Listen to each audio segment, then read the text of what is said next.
Hey guys, so finally I have this video here. I'm going to be talking about The Cuckoo's Calling today, which is such a good book. I love this book, and I just filmed a video reviewing the Elysium movie, so if you see me wearing the same outfit, that's why. I just filmed that like a second ago, so I'm just doing this video now. So I just finished this book. You guys know I picked it up only because J.K. Rowling wrote it. You know, obviously I love detective novels, but, you know, the reason that I picked it up was obviously because of J.K. Rowling, like I said. So if you're not aware of what this book is, let me just brief you real quick. So it came out in about April under a pseudonym of Robert Galbraith, I don't know.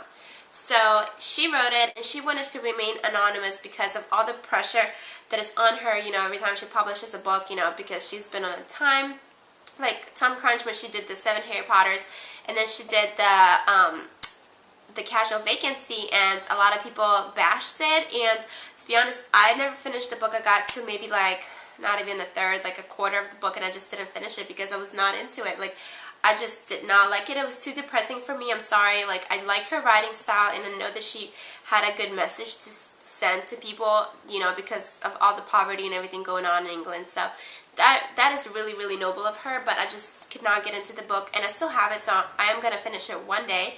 But I couldn't finish it, and then when I heard that she actually was the author of this book, and it got leaked at about like in the summer, I think it was like July or August, it got leaked that she was the real author of this, you know, and she was kind of angry that they, you know, couldn't hold the secret. It was like her publishing firm, somebody like told somebody, like the guy that worked there, he told his wife, and then his wife blabbed her big fat mouth to her girlfriend, and then she went on Twitter and like told the like New York Times or some big like publishing you know, magazine or whatever the fuck, she told them that it was J.K. Rowling, and then she quickly deleted the tweet. But then they went and of course checked it out, and they had this specialist who took this big machine, you know, this software that he uses to compare the writing in this book to the writing in her other books, and just compared it and said that, you know, there was a big match there, and also, you know, the publishers were the same as Little Brown. So they published this big story and like just, you know, totally outed her, and then she had to go on record and say that it was really her, but she was kind of pissed about that. I mean, who wouldn't be? You know, you're trying to be anonymous, and you only go a few months, and then it's just, you know, it sucks that she put her trust into this firm, and then they just blocked their mouths, and then they just couldn't hold it in. So I feel bad for her, but you know, then the sales just rocketed after that, and everybody had to buy this book. So that's when I got it, and actually my friend got this for me. But now the new edition, the reprints, I have my little Harry Potter bookmark, the reprints actually says her name right there. It says J.K. Rowling was writing under the pseudonym of Robert Galbraith. So, yeah, this is what the new edition says. But anyways, moving on from the briefing that I gave you, I've really enjoyed detective novels when I was like in high school and college, in my spare time when I had any time from school and work. I would read books, and they were always detective novels. They were always either Agatha Christie or Conan Doyle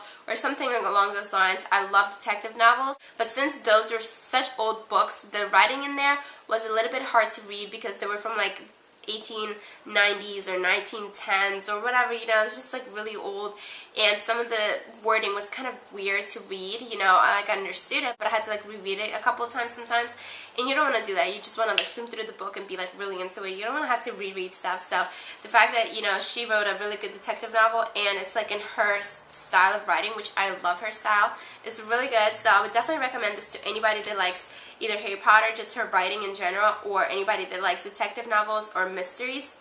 I actually just posted a picture on Instagram with this and like told everyone how much I like the book. So yeah, but I finished this, and honestly the only thing I could think of is I want more. And the good thing is that she's writing a series, so there will be more of Cormoran Strike that we're gonna see in the future, but I want it like now. And she's said that the next one will be coming out next year, 2014, or yeah, so that's really, really good. I'm so excited. I'm glad that we're not gonna have to wait like a couple or 3 years for the next book. Like, I really, really want it like right now. So, and if you don't know what it's about the suicide of this supermodel Lula Landry, and her brother hires Strike, the detective, to figure it out because he doesn't think it's a suicide. He thinks it was a murder, but everyone in the world, because, you know, she was famous, thinks it was a suicide. And so Strike goes and, like, you know, finds out stuff from her family, from like her friends that she was like around, her boyfriend, you know, her designers that she worked with and stuff like that. So it gets wrapped up, and if you don't want to hear the spoiler, then you should probably stop watching right now. But it ended up being her brother, the one that's not her blood brother, but like the adopted brother, because he was a psychopath, and he actually killed their other brother when he was little. He pushed him off of a cliff, and so now he pushed off of her balcony and he killed her. And yeah, he just was a psychopath, like I said. And then he was so fucking crazy in his own head that he went to strike and tried to get him to find the real killer. Like, he already got off the hook and the whole world thought that she committed suicide, but then he wanted to find the will, and because he wanted the money, and he wanted to blame the murder on the other brother, you know, that she had, because she told him she has a real brother who she's gonna leave all her millions to, like 10 million pounds. So he was like, well, if this brother ever comes out, he's gonna take all the money if they find the will. So this way I can pin it on him, he's gonna go to jail, and then I'm gonna get the money. So he employed Strike, and he undercalculated him, so he thought he was gonna like fall for all his tricks, but he didn't. He totally figured it out, and that Bristow did it, and so yeah, he got what he deserves. And they are doing a movie on this, so there have been like reports of a few different movie companies that have been fighting over the rights, and of course Warner Brothers has like the upper hand in this because they've already did the Harry Potter movies for J.K. Rowling. So, you know, but I really want them to make like a really nice movie out of this. I don't want it to be a TV series. I want it to be like a good ass movie. And all the actors, like, it's so hard for me to like imagine them in my head when I was reading this, because when I was reading Harry Potter, I first saw the first two movies. If you haven't seen my Harry Potter tag, I talked about that. I first saw the first two movies, and then I started reading the books, so I already had like an image in my head what everyone kind of looks like, you know, because I saw the actors.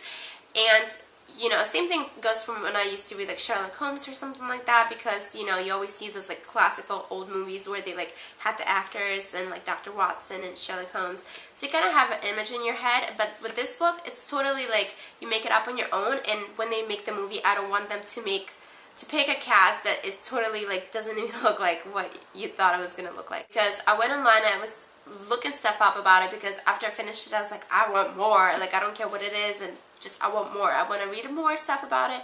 I want to know more details, but I couldn't find much online because she hasn't like done an interview about it or anything like that. So I was just reading different blogs from people that have read it, and they put up a few actors that they thought would be good for like this role or this role, and like the Strike role, as some people put like a white actor up and some people put a black actor up, because his girlfriend was black obviously, but he's British, so it's like a very controversial thing, I think, because in the book, I mean, I've only read it once and I haven't went back and read it again or anything like that, but I don't remember them actually mentioning his race. And you guys know I'm a racist because I'm like Latino and white, so, but she never mentioned it as far as I remember, and it's gonna be very controversial, I bet, because, you know, people are gonna say like, well, he's British, so he should be white. So people are gonna be like, well, his girlfriend's black, so he's obviously black. So I don't know, but I'm gonna actually do a blog post on my blog, and I just thought it would be a cool idea to like go online and find pictures of different people who I think fit into the roles. So if you want to check out that blog post, I will link it down below this video in the info box, and you can check it out and then leave me feedback either on that blog post if you have Blogger, or come back to this video and leave me a comment and tell me like if you think the people that I chose for the roles are good, or if you think somebody else would be good, like, because I don't know every single actor and model out there obviously, and, you know, maybe yours would be better than what I picked. So let me know in the comments below, like, you know, say like blah blah blah would be good for this kind of role. And I'm just gonna go ahead and pick some actors and models that I think like fit the perfect description, and I'm gonna write like the name of who they should play next to their picture and put it in the blog post.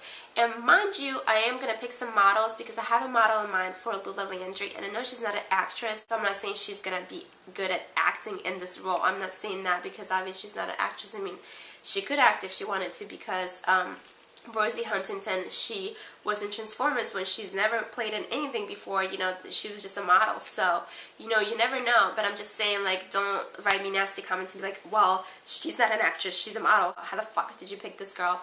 Like, please, no, I'm talking about looks only. I'm not talking about, like, their talents or anything like that. So yeah, leave me some feedback on those. And yeah, thank you so much for watching. Check me out on Facebook, Instagram, and Twitter. I will put all my links down below. And I'll see you guys next time. Bye.